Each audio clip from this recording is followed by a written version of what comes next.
Les pido, por favor, que puedan acompañarnos. Ya hemos podido escuchar la exposición del ministro de Hidrocarburos, Franklin Morina Ortiz, quien también estará con nosotros, el doctor Jalife, y a continuación quiero presentar a Federico Nassif. Viene de Argentina, sociólogo por la Universidad de Buenos Aires, especializado en análisis cualitativos de procesos económicos, ciencia y tecnología, fundamentalmente a partir de las investigaciones sobre modelos productivos de litio vigentes en Sudamérica. Es becario doctoral del CONICET en temas estratégicos con el proyecto El litio en América del Sur, Argentina, Bolivia y Chile sobre la industrialización de los recursos naturales. Ex becario de la Flaxo ASDI 2012 con el proyecto Minería Metalúrgica en Argentina y Bolivia, modalidades de radicalización y proyectos políticos nacionales. Cursó la maestría de Ciencia y Tecnología y Sociedad de la Universidad Nacional de Quilmes, y quiero que lo reciban con un fuerte aplauso a Federico Nassif. Gracias por estar con nosotros, Federico. También nos acompaña en el panel el conocido analista político Jorge Richter, cochabambino, licenciado en Ciencias Políticas de la Universidad Católica de Córdoba, en Argentina. Tiempo después cursó la maestría de Filosofía y Ciencia Política en la Universidad Mayor de San Andrés, en La Paz. Se especializa hasta el día de hoy en análisis político y escenarios. Se dedicó también al campo de la docencia, dictó cátedra, clases en Derecho Internacional Privado, Derecho Internacional Público, Historia del Pensamiento Político, fundó varios semanarios y lo recordamos recientemente con su libro Noviembrismo, Análisis y Reflexiones del Momento Rupturista. Quienes militamos en la izquierda lo recordamos además por la voz que alzó a través de su canal de Facebook y YouTube durante el 2019 y el 2020, hablando acerca de las rupturas constitucionales. Bienvenido a Jorge Richter, un aplauso, por favor. Gracias, Jorge. Como verán, el panel es de lujo, pesos pesados del análisis político, de la geopolítica, de estudios y de práctica en el tema energético. La tarea es difícil para mí, señores. El tiempo es nuestro peor enemigo. He recogido muchas preguntas que el auditorio se ha planteado y que las voy a tratar de resumir. Voy a ser un poco estricta, quizás un poquito más de lo que he hecho durante sus intervenciones. Vamos a comenzar lanzando una pregunta para todo el auditorio, 2 minutos cada uno, la posibilidad de réplica si es que existiera algún disenso. Comenzamos con la primera pregunta, si nuestro panel está de acuerdo. 2 minutos. Exactamente. Para todos, en primera instancia, plantearnos la pregunta a la que hace referencia el evento. ¿Existe una crisis energética? ¿En qué niveles? ¿Cuáles son sus efectos en la transición energética? Comenzamos, Federico. Bueno, muchísimas gracias por todo esto, por la invitación, por las palabras, y estoy gastando en agradecimiento mi poquito tiempo que me queda. Quisiera entonces ofrecer una respuesta en relación a esta disputa lingüística que proponía el doctor Jalife en su presentación, porque creo que es muy importante, sobre todo en una universidad. Si existe una crisis energética, me gustaría repasar muy brevemente qué es esto de la relación entre energía y desarrollo, ¿no? La relación entre energía y desarrollo no es algo nuevo en la teoría social. La antropología ya de fines del siglo XIX ya hablaba de que los excedentes energéticos eran necesarios para cualquier desarrollo social medianamente complejo. Y después, en los últimos análisis que se aportan a la economía, desde, por ejemplo, la termodinámica del no equilibrio, donde se incorpora la dimensión física de la energía, ya hablamos de esta relación entre energía y la posibilidad de hacer cambios tecnológicos. Y ahí entra la categoría de régimen energético, que son la forma, es decir, digamos, la dimensión sociotécnica en que cada sociedad, nación, país, produce su energía, la la distribuye y la consume. Esto es muy importante para recordar que no es lo mismo cuando hablamos de energía como un saldo exportable, como un commodity exportable, que cuando hablamos de energía en función de la reproducción de nuestra propia sociedad. Y un concepto clave, estoy tratando de hacerlo lo más rápido posible, para definir estos regímenes energéticos, que es relativamente nuevo,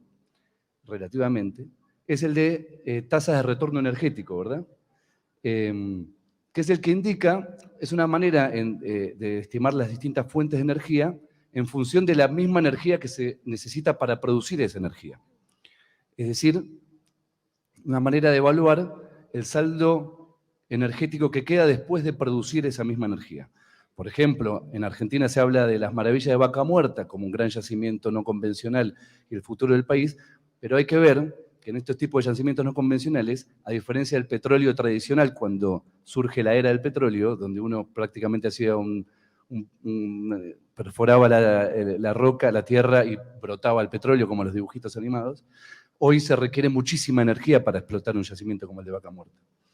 Entonces hay que ver cuál es el saldo energético que queda disponible para el resto de la sociedad, para abastecer actividades de los sectores que no producen, sino que solo consumen energía, como esta universidad, por ejemplo, o por supuesto sectores industriales. Y a partir de ahí se puede definir lo que son distintos regímenes energéticos y caracterizar las transiciones energéticas. Creo que esto es importante para estimar si estamos frente a una crisis energética. Rápidamente, para pasar la palabra a mis compañeros, se estima que los combustibles fósiles han ido degradando su tasa de retorno energético. Y la respuesta de los países en disputa hoy geopolítica, principalmente Estados Unidos y China, frente a la transición energética, y también, por supuesto, Europa, no es tanto el cambio climático, que por supuesto es un dato de la realidad, pero es fundamentalmente, y es más, inicialmente todos los planes de transición energética surgieron, a partir de los años 70, en respuesta a esta preocupación, a la declinación productiva de los sectores hidrocarburíferos tradicionales. Es una problemática material concreta de la economía. Después se desarrolló, sobre todo a partir de los años 90, toda la cuestión del calentamiento global y haber ubicado a la emisión de gases de efecto invernadero y el calentamiento global como el único, prácticamente, o el principal indicador de la degradación ambiental que el propio sistema capitalista produce. Eso sucedió después. Entonces, lo que estamos ahora es una disputa geopolítica frente a esa declinación de los hidrocarburos, y quien lidere esa transición energética, quien lidere la tecnología para esa transición energética, es quien va a tener una posición dominante. Gracias. Doctor Jalife. Bueno, sí existe una crisis energética global, pero con matices. El país que tiene petróleo y gas, pues no sufre de la crisis energética. Y los que no, pues sí la están sufriendo.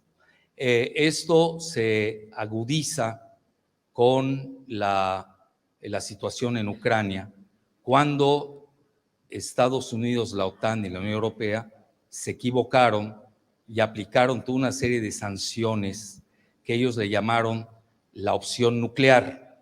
Es decir, le pegaron con todo a Rusia pensando que la iban a arrodillar, a grado tal que hasta sus reservas que tenían en el mundo occidental, los rusos, se las embargaron. Ya ni sé cómo se llama, hipotecaron, embargaron, aquí hay que buscar otro término lingüístico, ¿no? Lo real es que se los quitaron.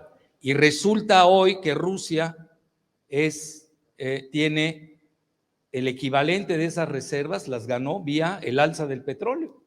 Eso es muy importante. ¿Y qué sucedió ahí?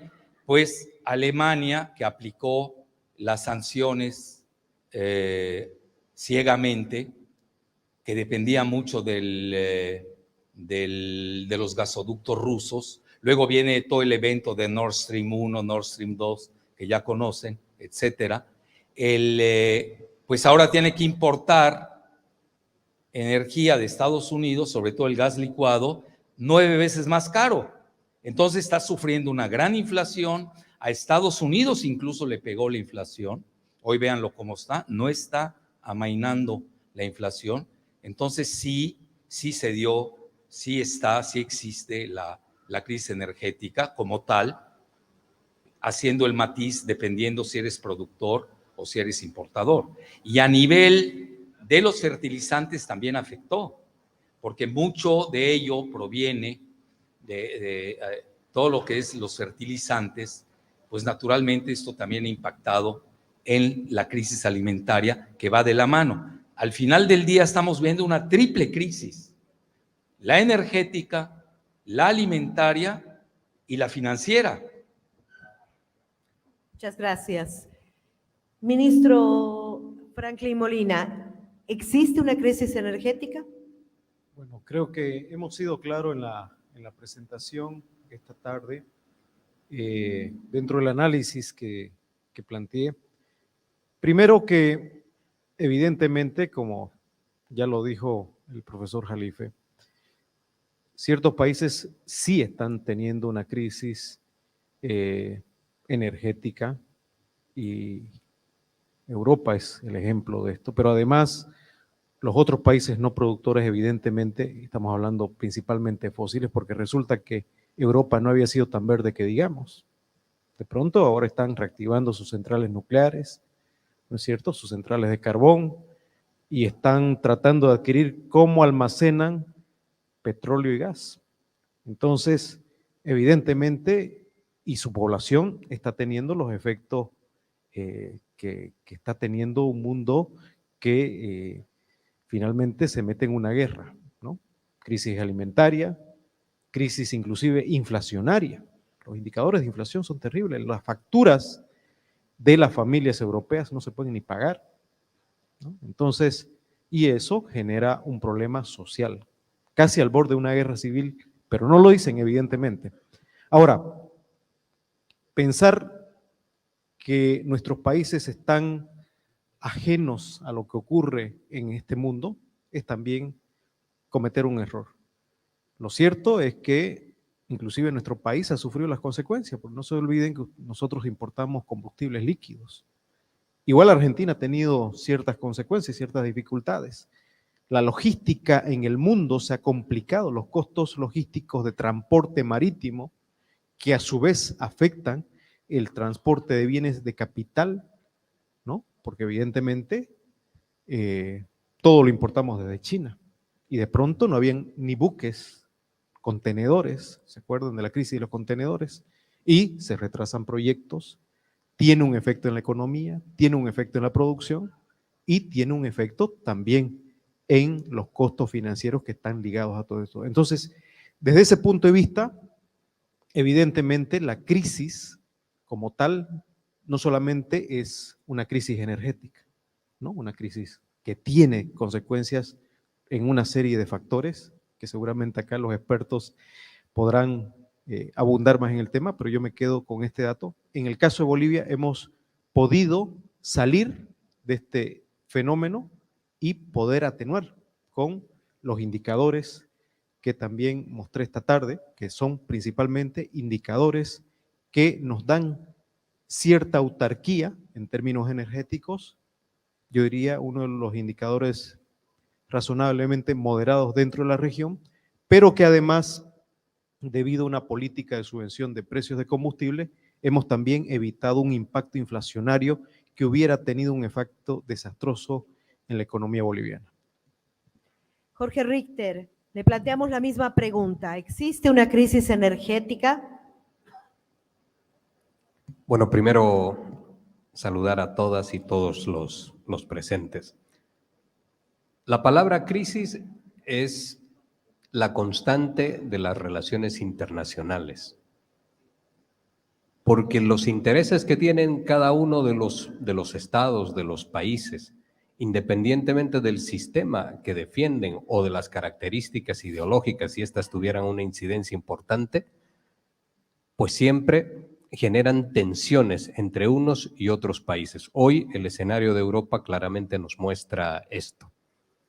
Y en esa perspectiva, puntualmente refiriéndonos al tema de energía, hay una crisis energética en tanto y en cuanto, y este es un elemento muy importante a considerar siempre en cualquier análisis, en tanto y en cuanto afecta a las poblaciones de los distintos países.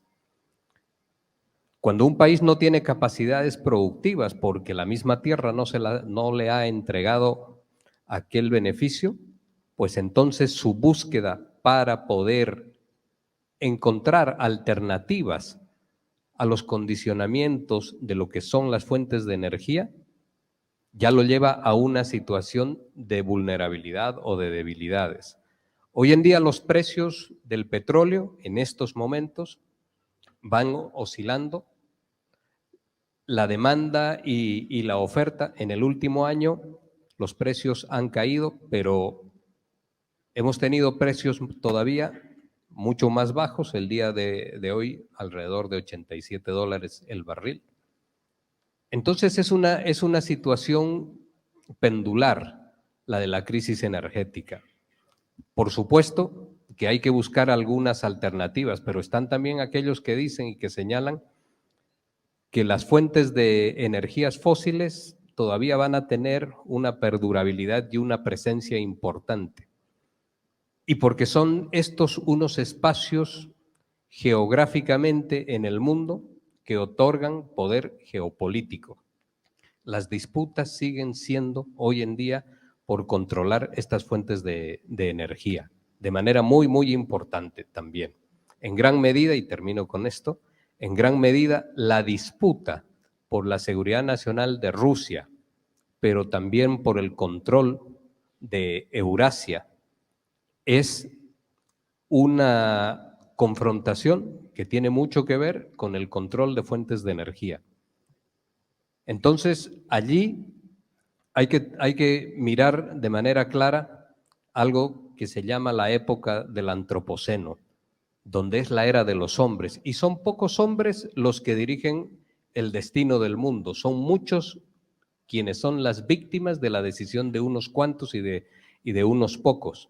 En esa era del hombre, donde la tierra ha dejado de ser el objeto y pasa a ser un sujeto político, pues allí, por supuesto, hay tensiones, y si hay tensiones, estas en su mayor momento de expresión o en el punto más álgido, se reflejan como crisis. Y esta es la necesidad de buscar algunas fuentes alternativas, pero el centro de la energía hoy en día todavía nos genera crisis. Gracias. Lo que nos queda claro es que difícilmente podremos desarrollar políticas efectivas en materia energética si no establecemos alianzas. ¿Qué políticas y estrategias se debería desarrollar para fortalecer la integración energética en el Cono Sur y cuáles son las amenazas en materia geopolítica? Pregunta el auditorio y me gustaría que comience Federico Nassif. Bueno, difícil de responder para mí esa pregunta. Las amenazas a la región, creo yo, van a estar dadas a cualquier tipo de integración regional, porque generalmente eso siempre ha sido visto como una dificultad, como un riesgo, sobre todo, bueno, principalmente para Estados Unidos, ¿no? Por supuesto. Cuando vemos lo que yo les puedo comentar, que son las políticas de litio,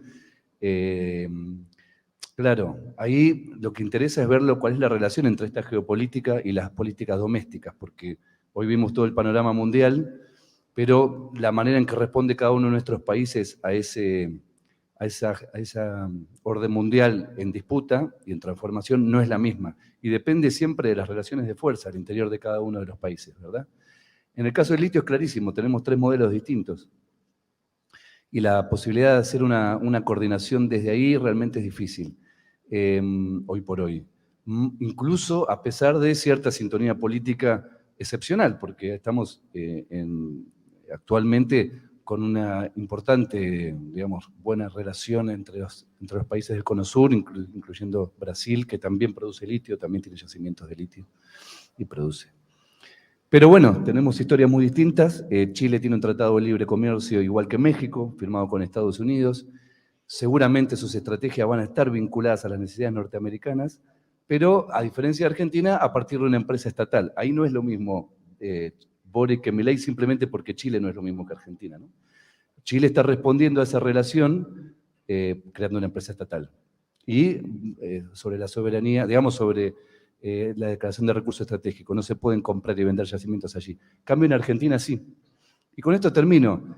Les cuento, por si aquí alguna parte del auditorio no lo sabe, la empresa que produce en Argentina hace más de 30 años es la misma empresa que se fue de Bolivia en el año 93. Y eso les puede servir para evaluar en qué instancia están en Bolivia y juzgarlo. Si les convenía a Bolivia haber aceptado aquello o haber iniciado el largo camino que emprendieron aquí desde la soberanía. Después de 30 años, esa empresa norteamericana, ahora se llama Livent, se acaba de fusionar con otra empresa y se van a llamar Newco. Creo que cada vez que vengo y doy una charla aquí, van cambiando el nombre y hay que aclararlo.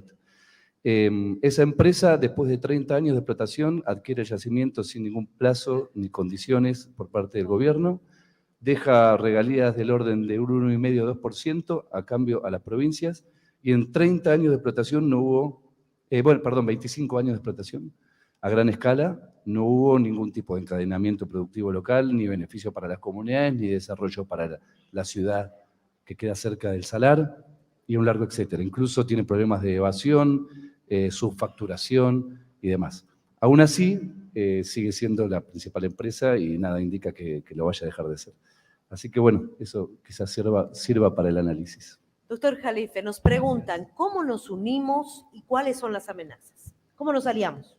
Bueno, hay que unirse con los afines y desunirse con los desafinados.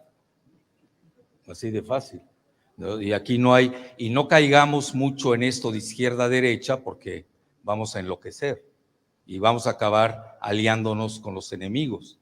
Vean, yo creo que hay que tener muy bien, ver bien la matriz operativa que está en juego en Latinoamérica.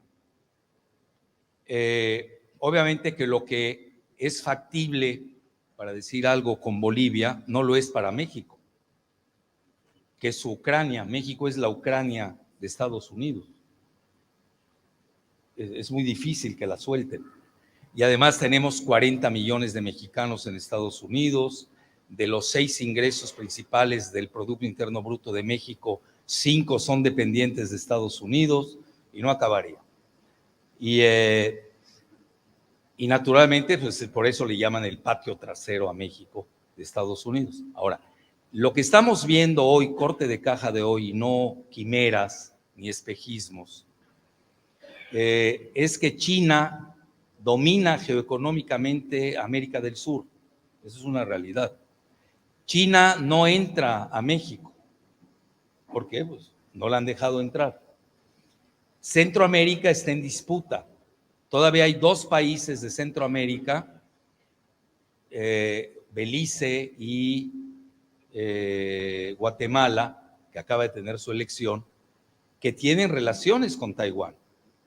Mientras que Honduras acaba de romper con Taiwán y se ha acercado a China. El resto de Sudamérica también es muy fácil de ver desde el punto de vista geopolítico. Tenemos en el Caribe el triángulo que se llama del soft belly, así se le dice, no crean que es un albur ni es nada de erotismo, se le llama el bajo vientre de Estados Unidos.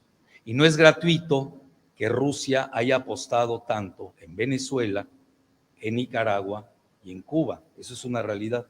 Con esa izquierda demonizada, no políticamente correcta. Y hay otra izquierda políticamente correcta para el State Department, que son Boric, el de Colombia, con todo mi respeto, etcétera, donde Estados Unidos tiene, le llaman cuasi 9 bases navales, bases militares, 9. El problema con Ecuador, ¿cuál es? Que Correa le cerró su base militar de Manta a Estados Unidos. ¿Cuál es el problema con Perú? Pues la gran presencia que tenía China. Está muy claro lo que está pasando en Latinoamérica. Y tenemos por otro lado un gigante, que es el brasileño, principal potencia geoeconómica, mayor número de población, y miembro de los BRICS, donde también estamos asistiendo a una fractura con sus fallas tectónicas. Yo la estoy viendo muy clara en Argentina, la falla tectónica. Es decir, se están disputando los BRICS y el G7 o la OTAN o la Unión Europea o Estados Unidos, como le quieran llamar, pero al final de cuentas es Estados Unidos, para no estar perdiendo el tiempo. Obviamente que está en disputa Argentina. Lo vemos ahí con la cuestión del litio, con esas empresas que cambian de nombre en todos lados, etcétera. Entonces, yo veo a Latinoamérica como una región que yo soy muy metódico en esto, depende del nivel que estemos hablando. Yo haría niveles. Nivel geoeconómico, China ha tenido una mayor penetración que Estados Unidos. Nivel militar, depende de qué país estemos hablando. Ya les dije del Triángulo del Caribe con Rusia. Nivel financiero, esa es la gran vulnerabilidad de Latinoamérica. La peor. No tenemos banca. Por ejemplo, en México no tenemos banca nacional. Somos dependientes totalmente de Estados Unidos. Ahora, ¿por qué se devalúa el peso argentino en forma estrepitosa? ¿Y por qué en México tenemos una de las divisas más fuertes del mundo que se llama el superpeso? ¿Qué hicimos en México? ¿Qué inventamos? Nada. Se dio un giro geopolítico interesante, que México tiene un tratado, antes era de libre comercio, Trump nos arrodilló, tuvimos que firmar uno nuevo, más ad hoc a sus intereses de Estados Unidos, que hoy se llama TEMEC, Tratado México, Estados Unidos, Canadá, pero ahí viene la otra parte de la desglobalización, porque Estados Unidos tampoco tiene muchos lugares en el mundo en donde invertir. Y ahí está el famoso paper, el documento que saca BlackRock, Doctor Jalife. el mayor, sí, ya, un minuto, el mayor banco del mundo, donde dice, vámonos al nearshoring. La globalización era offshore y hoy la desglobalización es nearshoring. Entonces México se vuelve un polo de atracción de inversiones donde entran capitales foráneos, que se llama Foreign Direct Investment, inversión directa extranjera, y además tienen las remesas que vienen los mexicanos. Muy sencillo, la geopolítica, la geoeconomía, las geofinanzas nos están dictando el devenir del mundo. Mi consejo muy personal, júntense con los afines y aléjense de los desafinados. Ministro, ¿cuál es la política, las estrategias de integración energética para Bolivia? Bueno, la integración siempre va a tener barreras y en el caso de la integración energética, que creo que es uno también de los vectores de la integración económica, porque sin integración energética lo segundo no avanza. En el caso de Latinoamérica, la integración ha tenido distintos matices y en distintos tiempos, ¿no? Curiosamente, en los periodos neoliberales, en la década del 70, es donde más se avanzó en la integración, en el caso de Sudamérica. Estamos hablando de los ductos y también la creación inclusive de la OLADE, que es el Organismo Latinoamericano de Integración Energética de América Latina. Pero esos mecanismos de integración no necesariamente obedecen, desde mi punto de vista, a veces afinidades que si bien ayudan políticamente, también obedecen a intereses económicos. Entonces, evidentemente, es mucho más fácil hablar entre bloques afines, como dice el profesor Jalife, pero también hay que considerar los intereses geoeconómicos de cada región. Por ejemplo, Brasil tendrá sus intereses, Argentina tiene sus intereses. Nosotros hemos querido avanzar, por ejemplo, en el Triángulo del Litio, y curiosamente ahí percibimos algunas intenciones que atrasan, porque no les gusta, ¿no es cierto? Es más fácil tener disgregado o separados que tener un cartel, como ocurre en la OPEP. Entonces, lógicamente ahí hay distintos enfoques y distintas barreras a la integración. Pero en este caso, creo que para nuestro país la integración energética es una vía. Sin duda que es algo que interesa. La integración gasífera entre Argentina, Bolivia y Brasil, creo que es un ejemplo muy interesante de las complementariedades que debemos de buscar cada uno, lógicamente, con los principios de subsidiariedad, de complementariedad para el desarrollo de nuestros pueblos.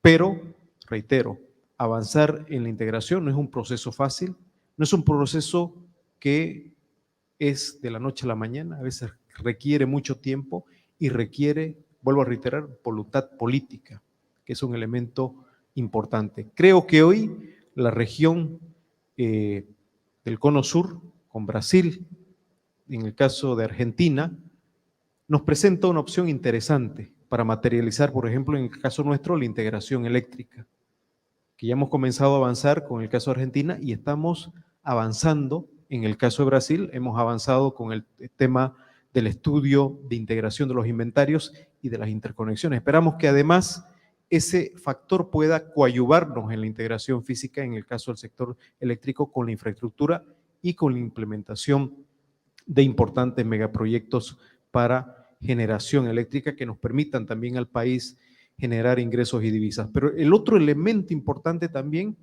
es el financiamiento.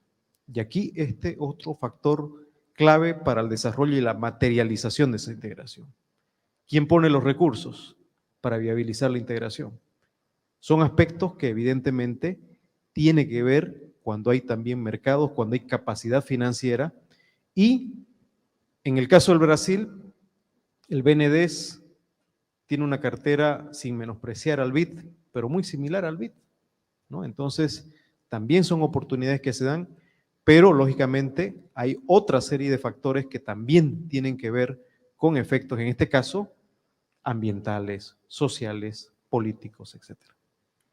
Jorge Richter, ¿la integración energética en el Cono Sur es posible? ¿Cuáles los obstáculos? Gracias. Miren, yo en mi pensamiento sí le otorgo valor importante a las categorías de izquierda y de derecha, porque son unos elementos que van determinando el camino que van siguiendo los distintos estados. El día de hoy se ha anunciado que la Argentina entra e ingresa a los BRICS, porque allí se entiende en términos muy generales que ese es un gobierno de izquierda lo que se tiene en la Argentina. Pero ¿qué sucedería si Milei gana las elecciones? Y ha hecho unas referencias respecto de que él con China no quiere ningún trato. Entonces, ¿en qué quedará esta cuestión del ingreso a los BRICS si el presidente de la Argentina en las próximas elecciones de este año termina siendo un hombre como Milei? Un punto. Si nosotros miramos Colombia, el presidente Petro tiene una particular concepción respecto de lo que significan las energías fósiles. Si Colombia, solo estamos imaginando un escenario, si Colombia en los próximos años cambia o retorna hacia las prácticas que son de concepción ideológica más de derecha, que son más liberales, pues ese criterio puede cambiar rápidamente. Entonces, todo lo andado por ese estado, por lo menos se asienta en él un signo de interrogación. En la etapa final del gobierno de Obama hubo un acercamiento importante con Cuba que culmina con la visita del presidente Obama a Cuba. Algo que se ha visto absolutamente frenado con la llegada del presidente Trump. Cambió sustancial y estructuralmente la relación. Entonces, en mi perspectiva, los procesos de integración vienen bastante subordinados también a las corrientes político-ideológicos que se van asentando en las regiones. Por supuesto que Latinoamérica tiene una fuerte ideologización en estos momentos. En este armado y estructurado de bloques a partir de miradas ideológicas que se pueden definir en eso que decía el profesor Norberto Bobbio. Ustedes quieren saber quién es un hombre o una mujer de izquierda, pregúntenle su concepto sobre libertad, igualdad y economía, y en la respuesta van a encontrar en qué lado del abanico ideológico se encuentra esta persona. Y eso no significa que toda la gente que esté a la izquierda y toda la gente que esté a la derecha tengan una misma o una homogeneidad de criterios. Por supuesto que no, hay muchísima diversidad en un campo y en el otro. Y por supuesto que los intereses también están en función de sus países, de sus sociedades, de los condicionamientos con los cuales han llegado en un determinado momento a ocupar los gobiernos. Son intereses diferentes. El proceso de integración europeo ha sido una larga construcción de años y años para tratar de sobrepasar las diferencias entre unos y otros. Entonces, el proceso de integración energética, también, por supuesto, en mi mirada, tiene todavía un muy largo camino por recorrer, completamente en estos momentos dificultoso, pero condicionado y determinado en gran manera por las posiciones políticas, ideológicas de sus gobiernos, que terminan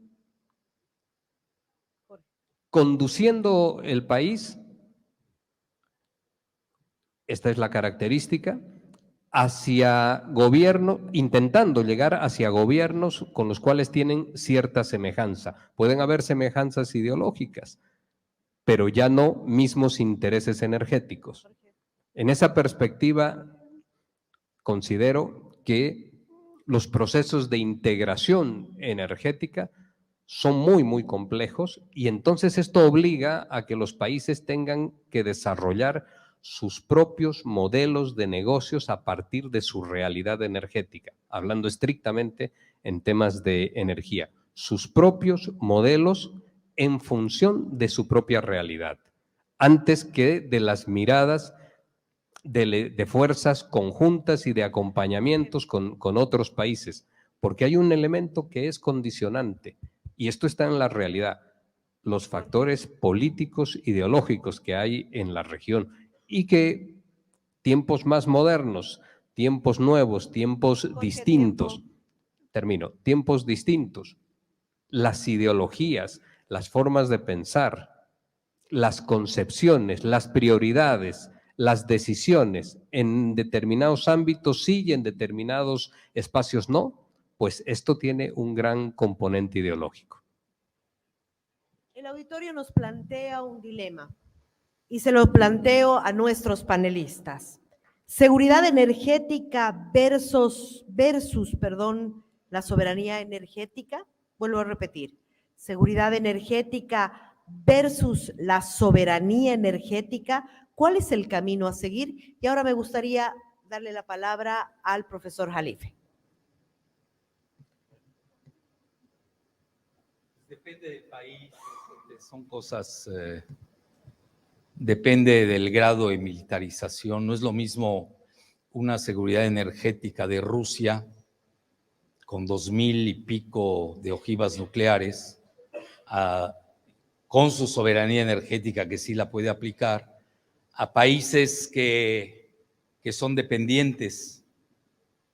Por ejemplo, en el caso de México, que tenemos que importar gas de Estados Unidos y exportamos a Estados Unidos el petróleo.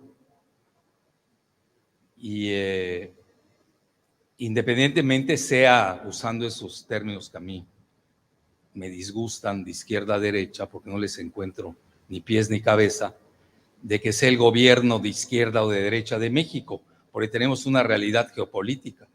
Y si no, le dan un golpe de Estado al presidente en turno y se acabó. Entonces, la soberanía energética, eso lo platicamos la vez pasada aquí con Bolivia, también que tiene esta riqueza el litio, y los dos faltantes que yo vería, para ser específicos, era de que un banco de litio, finanzas del litio, tienen que pensar bien eso, esa es mi muy humilde opinión. Y la otra, no estoy incitando a la militarización de Bolivia, pero tienen que cuidar su litio. Y no lo van a cuidar conmigo o con los que estamos aquí sentados. Eso se cuida, pues como se cuidan las riquezas. Arabia Saudita y Estados Unidos, ¿de dónde nace el petrodólar? Cuando Roosevelt le da garantías a Arabia Saudita de proteger su producción petrolera a cambio de que usen los dólares y conserven los dólares, y ahí nace todo el concepto del petrodólar.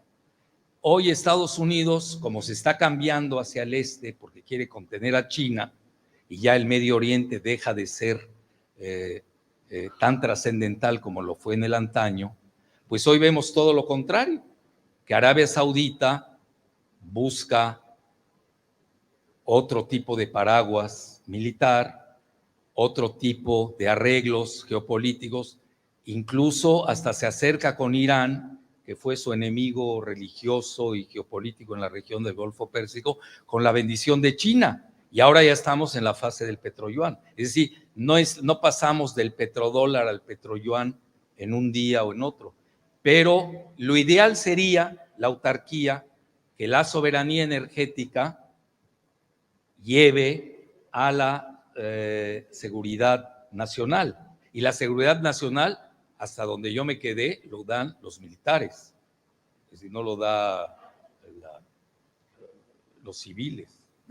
¿Y qué países cumplen ese requisito? Si nos damos cuenta, muy pocos. Ministro Franklin, si me permite, nos gustaría que nos dé su opinión, ministro Franklin. Seguridad energética versus soberanía energética, ¿cuál es el camino a seguir? Yo creo que hay varios enfoques y varios criterios sobre el término de soberanía. En el caso de Bolivia, hablamos de soberanía en principio a la decisión y destino sobre nuestros recursos naturales.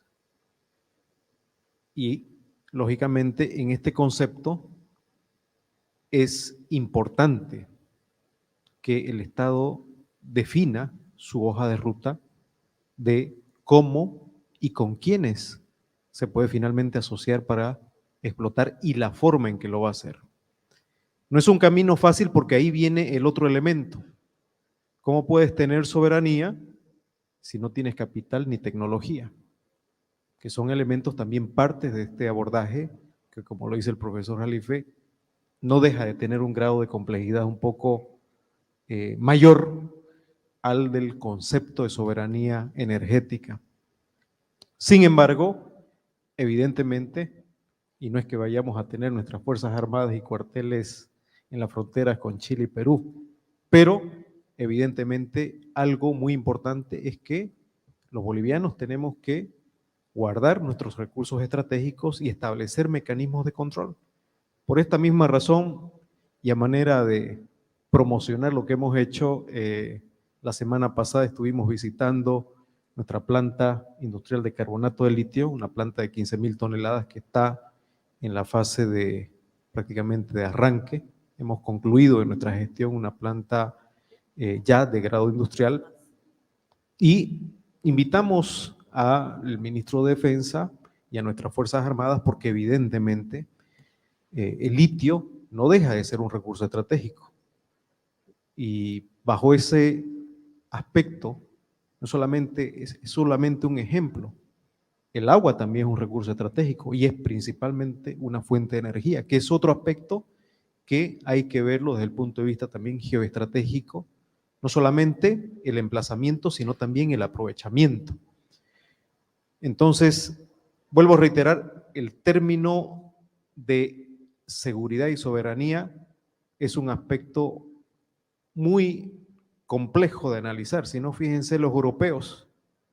Yo no sé si podemos decirle que son soberanos ni seguros, ni uno ni lo otro, ¿no es cierto? Entonces, pero en el caso de nuestro país, aparte de una decisión y de una política en cuanto a lo que establece inclusive nuestra misma Constitución, de garantizar la soberanía sobre nuestros recursos, está también el ir buscando nuestros indicadores que nos permitan tener la autarquía necesaria, y de eso por lo menos los bolivianos de alguna manera, en términos de indicadores dentro del balance y la matriz energética, porque evidentemente en términos de petróleo importamos combustibles y ahora estamos importando petróleo justamente para incrementar la capacidad. Pero las políticas tienen que estar destinadas para fortalecer ambos indicadores, ¿no?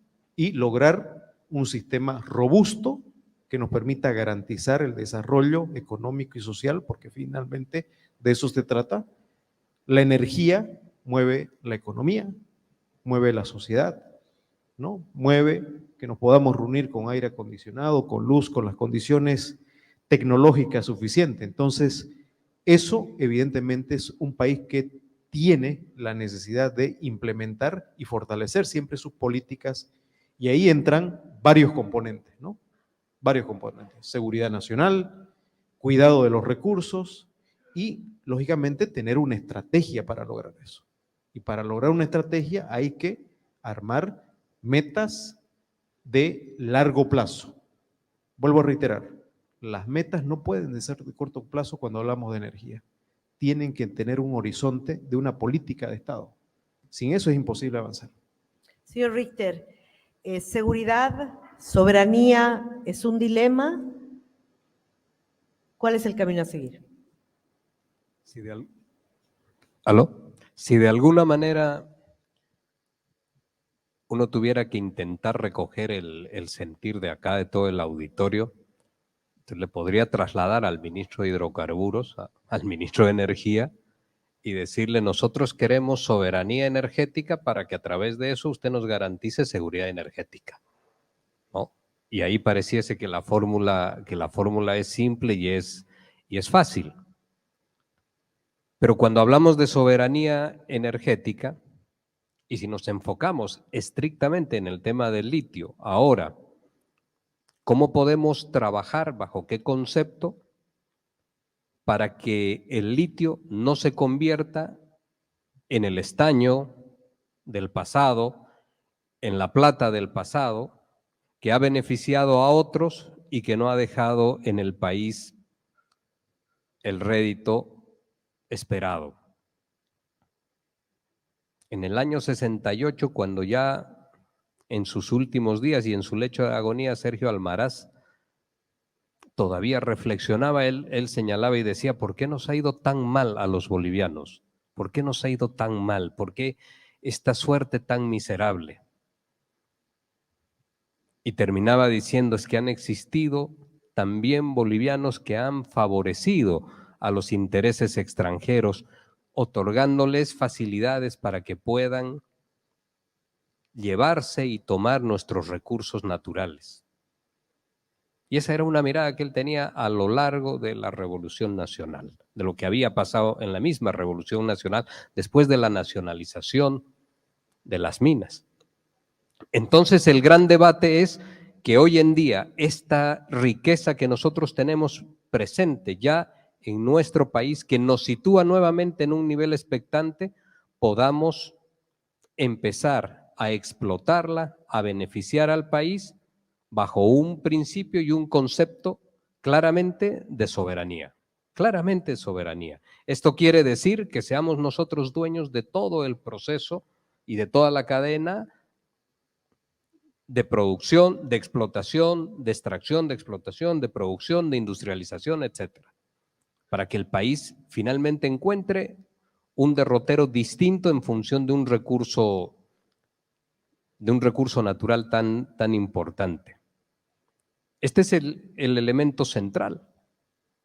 ¿Cuál va a ser entonces ahí el diseño y el camino que vamos a seguir? Lo ha expuesto el ministro, y ahí hay algo muy, muy importante sí que señalar rápidamente. El país tuvo una política de generación de inversiones en el año 93-97 con el proceso de capitalización. Vendimos el 50% de nuestras empresas estratégicas, pero entregamos la administración de las mismas y logramos alrededor de 2.300 millones de dólares de inversión en el país, pero nos despojamos de nuestras empresas estratégicas. Este modelo de negocio actual que tiene el litio en el país va a generar en esta primera etapa de construcción de las plantas de extracción directa del litio alrededor de 3.000 millones de dólares. No se está vendiendo absolutamente nada. Hay una lógica de asociación y de alianza estratégica que permite que venga una inversión, que son estos 3.000 millones de dólares, que los iremos devolviendo paulatina y gradualmente a medida que se empiece ya con el proceso de producción, pero nos aseguramos mercado. Entonces, una lógica de soberanía de la energía para poder tener seguridad energética. Concluimos este tema con Federico. ¿Es un dilema? ¿Es una utopía? Bueno, seguimos entonces con la cuestión semántica que proponía Jarife al principio, ¿no? La parte de seguridad y soberanía. Por lo menos en la tradición en Argentina distinguimos claramente lo que es seguridad de defensa, ¿no? La seguridad es lo que atañe a la cuestión interna, la defensa es la defensa del exterior. Es decir, las Fuerzas Armadas les corresponde la cuestión de la defensa sobre ataques extranjeros y la seguridad hacia el orden interno, ¿verdad? Entonces yo creo que en síntesis, para ordenar, la soberanía es una condición, sine qua non, una condición principal, la soberanía, a mí me gusta como lo dice la Constitución boliviana, creo que eso es una innovación, recae sobre el pueblo boliviano y esa soberanía la ejerce el Estado, ¿no? Y la seguridad nacional, yo diría seguridad e igualdad energética, las dos cosas, seguridad e igualdad energética.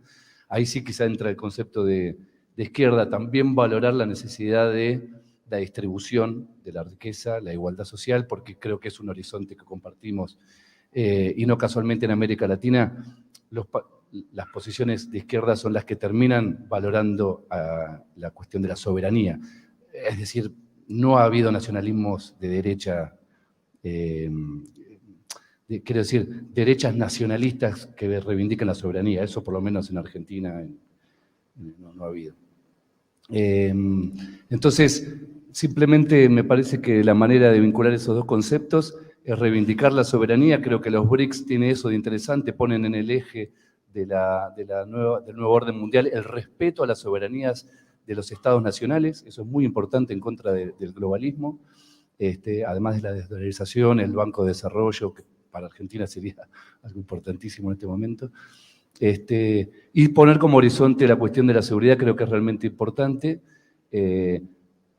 tomando el recaudo de que cuando hablamos, por ejemplo, de recursos como el litio, para que el litio ingrese a la seguridad energética, es decir, al régimen energético propio de un país, se tiene que dar un montón de factores. Por ahora es un producto primario exportable que puede producir ganancias. Para producir baterías de litio en el exterior, quizás, y además para acumulación. Mientras eso no suceda, sigue siendo un saldo exportable. Quiero decir que eso es un desafío igual enorme, desarrollar la industria del sector primario realmente con tecnología propia, es decir, ahí la parte de la soberanía es muy importante. Esta premisa no es algo menor, a veces decimos simplemente exportamos carbonato de litio. Bueno, hacerlo de manera soberana, con tecnología propia, con desarrollo y una empresa estatal, es un desafío enorme. Tanto como ha sido el desarrollo de nuestras empresas petroleras estatales, como YPF, que se creó en 1922. Ahí tenemos un antecedente interesante de integración también, ¿no? Se expandió ese modelo en toda América Latina después.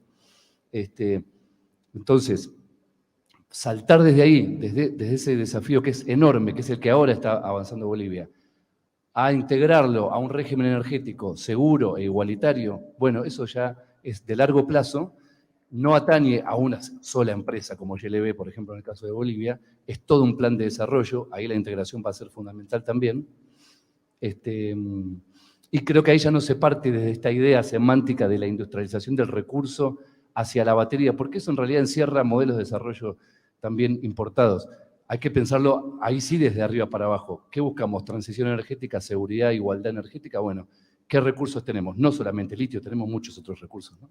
Es decir, cuando por ejemplo en Argentina, con esto cierro, se desarrolló el plan nuclear, que es uno de los hitos tecnológicos del sur global, realmente casi un milagro, todavía existe, la Argentina es un país con tecnología nuclear, no se empezó en industrializar el uranio. El plan fue desarrollar la tecnología nuclear porque era estratégica. ¿Qué tenemos? Bueno, tenemos uranio, entre otras cosas, y capacidad tecnológica, y físicos, ¿no? Y químicos y demás. Y se creó la Comisión Nacional de Energía Nuclear y entre otras medidas se declaró al uranio como recurso estratégico. Ahí se piensa de arriba para abajo. Entonces, creo que ahí es importante establecer esa diferencia. Muchas gracias. Nos encantaría seguir escuchando aún más a nuestros invitados, que definitivamente ha sido una jornada de aprendizaje. Que quiero resumir para terminar una última pregunta, porque este evento ha sido transmitido a través de las redes, tanto de la universidad como también del Ministerio de Hidrocarburos y nuestras filiales. Va una pregunta específicamente al doctor Jalife y al doctor Richter. El mundo ha cambiado por los efectos de la pospandemia, la guerra de Ucrania, la crisis bancaria, los BRICS. Estos fenómenos, ¿cómo afectan la gobernanza y la administración de los recursos naturales en nuestros países? Y ahí retomo una cita de Jorge cuando decía: los procesos de integración vienen casados con las ideologías. No sé quién quiere primero responder. Jorge.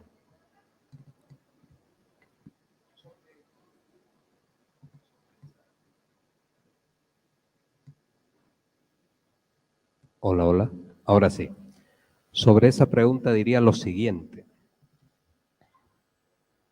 Con todos estos elementos que Rocío acá menciona, y con algunos más que se han dado en las exposiciones, diríamos claramente, o podríamos decir, de que se está configurando o se está reestructurando el poder en el mundo, un nuevo orden económico internacional, un nuevo orden político internacional, por supuesto, un nuevo orden de asignaciones geopolíticas o de presencias geopolíticas.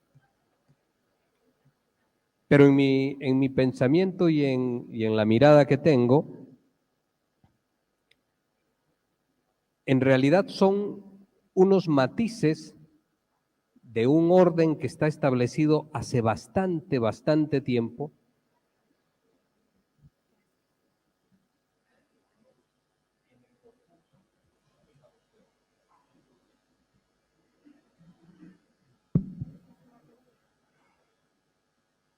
Decía que en realidad lo que tenemos es el cambio de unos matices de un orden que está establecido, mencionaba hace bastante tiempo, y que es la instalación clara de un sistema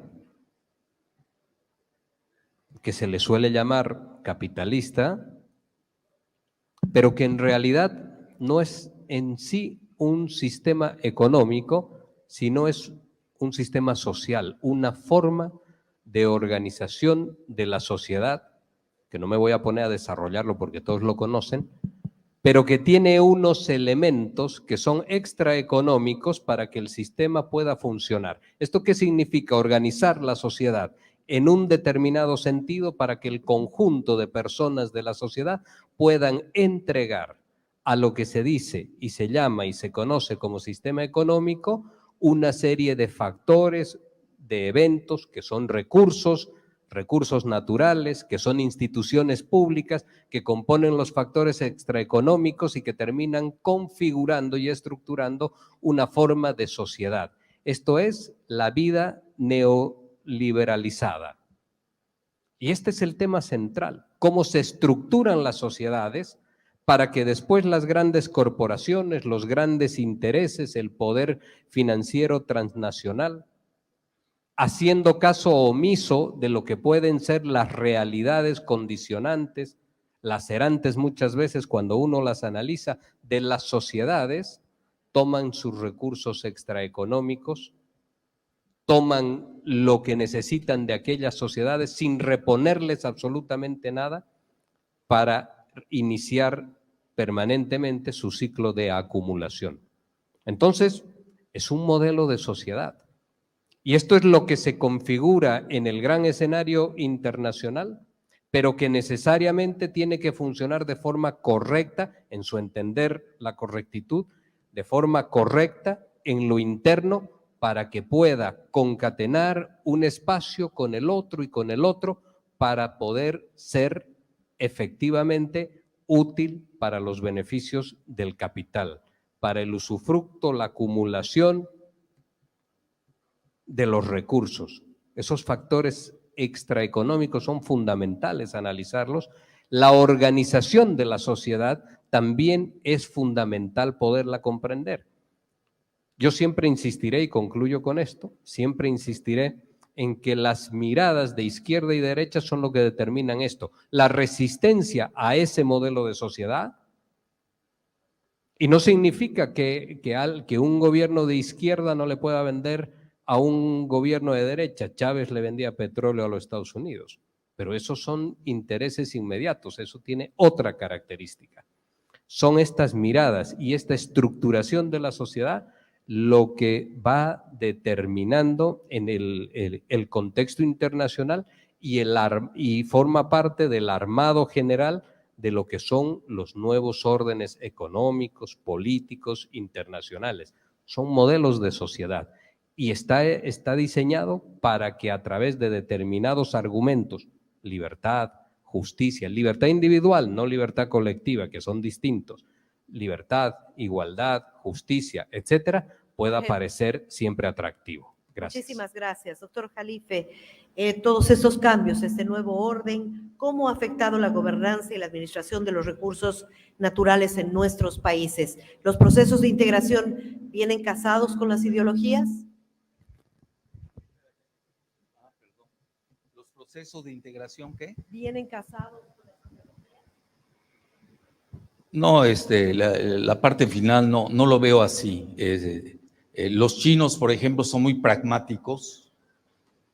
Estados Unidos también lo fue, con Arabia Saudita tenía excelente relación y la tuvo durante más de 50 años, siendo un gobierno, pues digo, el saudita, pues vamos a ponerlo en términos, porque hay que categorizar, conservador, monárquico, con una república que se dice defensora de los derechos humanos, que es cíclope, que lo respeta cuando le conviene y no lo respeta cuando no. Con eso no quiero decir que no haya un avance. Es decir, al final del día, yo hablaría de una doble gobernabilidad. Tenemos primero, que en eso todos están de acuerdo, aunque no lo practiquen, la gobernabilidad global. Vivimos en el mismo planeta, tenemos problemas en común, a veces hay que resolverlos en común. Y la otra, la gobernabilidad local o regional, que son muy difíciles. El G7, por ejemplo. Y con esto no quiero hacer la diatriba de la democracia, que acuérdense que es un concepto que viene de Caleístenes, el familiar de Solón el ateniense, y es un concepto muy antiguo, que luego cuando pierde Pericles, ¿y quién le gana? Que eso nadie lo cuenta, pues le ganan los espartanos, que eran los autoritarios. Es decir, al final del día, el autoritarismo de antaño le ganó a la democracia grandiosa, estética, con sus grandes autores de Pericles. Y luego desvaneció la democracia años, y hasta que reaparece después de un golpe militar en Grecia, por ahí de los 60. Entonces, ten mucho cuidado con esos términos. Por eso yo soy muy quisquilloso en ello. Y hoy lo que yo estoy viendo como realidad es de que hay una desglobalización. Estados Unidos ha entrado en una franca decadencia y los grandes actores pues se mueven en consecuencia, así de fácil. Hoy tenemos esta cuestión de los BRICS, pero más allá de los BRICS, vean, yo que doy las clases de geopolítica en la UNAM, yo siempre parto del Olimpo, y no es que no me guste la base, yo pertenezco a la base, ni conozco el Olimpo, pero teóricamente sí lo entiendo. Existe un concepto que lo manejan los tres grandes, que se llama estabilidad estratégica. Y los tres grandes siempre han sido, después de la Segunda Guerra Mundial, China un poco menos, la gran sorpresa ha sido China desde 2001, y son Estados Unidos, no lo digo en orden, Rusia y China. Antes E incluso los grandes estrategas de Estados Unidos se peleaban. Un Kissinger que maneja un G2 entre China y Estados Unidos para contrarrestar a la URSS. Luego viene un Brzezinski y quiere un G2 de China con Estados Unidos. Y luego Kissinger, que cambia de parecer, ya tiene 100 años, y quiere un G2 entre la URSS y Estados Unidos contra China. Vean cómo se mueve el Olimpo. Eso se llama estabilidad estratégica, si es que no queremos ir a una guerra mundial. Ya lo demás, con todo respeto, son abordajes muy aldeanos, muy aldeanos. No tiene nada que ver con la realidad de arriba, nada. Entonces, ¿sabes qué sucede con los que somos aldeanos? Queremos extrapolar nuestras vivencias muy respetuosas en esa pirámide, unos desde la base, otros desde la mitad, cada quien a su nivel. Pero al final del día, y ustedes vean los grandes summits, las grandes cumbres, pues eran la URSS con Estados Unidos, y ahora van a tener que hacerla con China. ¿Y hoy qué sucedió? Esa es la realidad. El gran error que cometieron, insisto, estoy hablando de un análisis estrictamente de estabilidad estratégica y no estoy hablando de análisis aldeanos, son dos cosas diferentes y muy respetables cada uno a su nivel, pero en el Olimpo no va así. Entonces, ¿qué sucede? Que se equivocan Clinton, se equivocan Obama y Biden, se equivoca Trump y se equivoca el mismo Biden ya siendo presidente. ¿Cómo se equivoca? Porque empujaron a Rusia a los brazos de China o de China a los brazos de Rusia. Y hoy es el grave problema de Estados Unidos. Entonces, ¿qué estamos viendo en el G7 debido a esa alianza que le llaman sin límites entre Rusia y China? Que con todo y las sanciones que le aplican a Rusia, ya es la quinta potencia geoeconómica en el mundo, ya desplazó a Alemania este año, datos del Banco Mundial. Entonces, algo sucedió en el planeta, algo se movió. Y donde estoy viendo la mayor vulnerabilidad de Occidente es, uno, no tienen gobernabilidad. Vean todos los regímenes de Occidente, sin excepción, todos. Estados Unidos al borde de la implosión o de una protoguerra civil entre demócratas y republicanos. Y no me quiero seguir con los otros 6. Doctor. Y luego ya concluyo con esta frase. Y luego tenemos el otro factor fundamental que ha regresado la soberanía. Antes, en la época de la globalización, nos vendieron la idea de la soberanía limitada. ¿Cómo puede ser limitada? Pues ya era limitada. ¿Por qué? Porque pertenecía la banca, la bancocracia te dominaba. Entonces yo hoy creo, esa es mi muy humilde opinión, tenemos que ver muy bien esos dos ejes. Primero que nada, tener gobernabilidad. ¿Para qué te sirve ganar las elecciones tipo, ¿cómo se llama? Petro, en Colombia, cuando está entrando una gran ingobernabilidad? Entonces puedes ganar con las redes sociales que han trastocado muchas correlaciones de fuerza, que hay mucha inmediatez, ganas con un TikTok, tipo el de Ecuador, ¿cómo se llama? Lazo, ganó, se vistió de zapatillas rojas, no es broma, se vistió con un pantalón blanco y venció a Andrés Arauz, que le llevaba una ventaja de 10 puntos, por una masiva campaña con los millennials y ganó la elección. ¿Pero qué ganó? Eso es el corto plazo. Al final de cuentas, las realidades, las corrientes profundas de los países se imponen. Y vean hoy qué es de Lazo. ¿Dónde quedó su gobernabilidad? Y esa parte no la estamos sabiendo estudiar ni en las ciencias políticas ni en las ciencias sociales. Tenemos que ver factores más allá de la inmediatez. Y hoy, nos guste o no, lo que son las redes, ya casi nadie ve televisión, están en redes, etc. Hoy les pueden cambiar una elección de un día al otro. Vean todas las encuestas. En Argentina, ¿quién veía en tercer lugar a Milei? Todos lo daban, no sé en qué lugar, ¿no? Ahora igual en Ecuador, ¿quién veía? No, en primer lugar estaba Milei.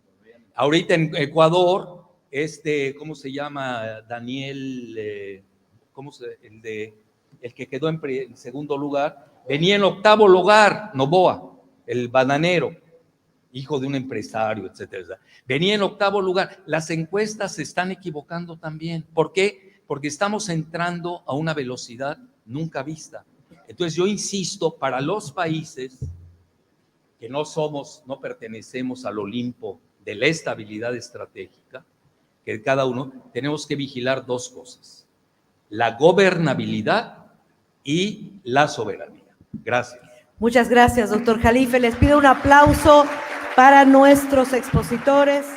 Jorge Richter, politólogo; Federico Nassif, doctor en Desarrollo Económico, ministro de Hidrocarburos y Energías, Franklin Molina; y el experto en geopolítica, Alfredo Jalife. Ha sido realmente una jornada de mucho aprendizaje. Quiero pedirles unos minutitos. Tenemos un regalo de parte de la empresa de litio de YLB, la empresa de litio de todos los bolivianos, para nuestros panelistas por parte del ministro de Hidrocarburos.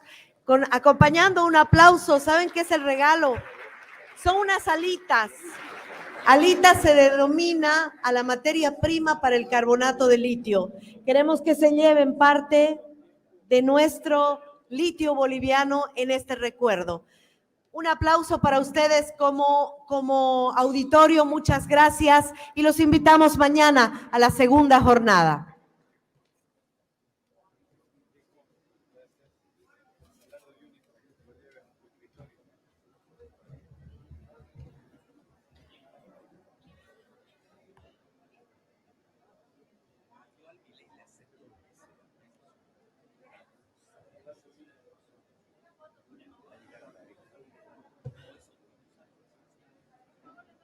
Ay, Dios mío.